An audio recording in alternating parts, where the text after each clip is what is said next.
This is the vintage Sanborn book that you have been looking for, and I'm going to show you exactly why. Sanborn designs are some of those vintage designs that just are extremely awe-inspiring, and you can just tell how much detail went into them because they weren't using graphic programs like we use now, and some of these designs are dating over 150 years. And so what Mr. Cup, Mr. Fabian has done is compile them into an amazing book here, and it's going through the Sanborn fire protection maps, which were frequently used over the years dating back to the 1860s. And these would be before the insurance companies would come in and issue a fire protection policy. So since these dates are varied, each map kind of provides just a snapshot of a particular time. Now, some of you might be wondering, where did Sanborn come from? Why is it called that? Well, that was a company that was founded by Daniel Sanborn around 1867, and it just became super successful in numerous regional branches.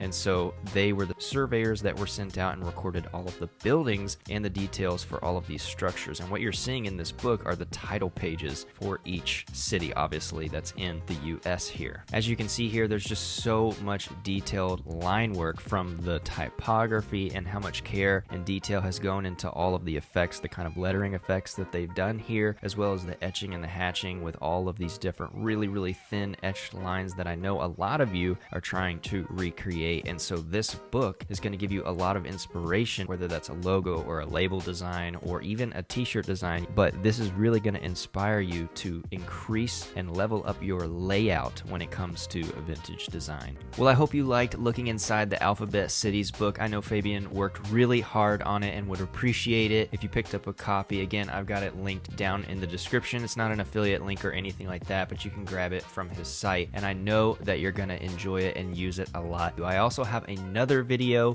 where I show a couple other vintage inspired books that I think that you're really going to like, that have vintage artwork in them. They're for inspiration. They have lettering, all sorts of stuff in it, which I will link right here for you to check out, or you can click below in the description. Thank you so much for watching. Don't forget to subscribe if you want to see more cool vintage stuff, other like handcrafted goods and just other tutorials and things like that. Go ahead and subscribe and hit the like button if you like this video, and I will catch you in the next one.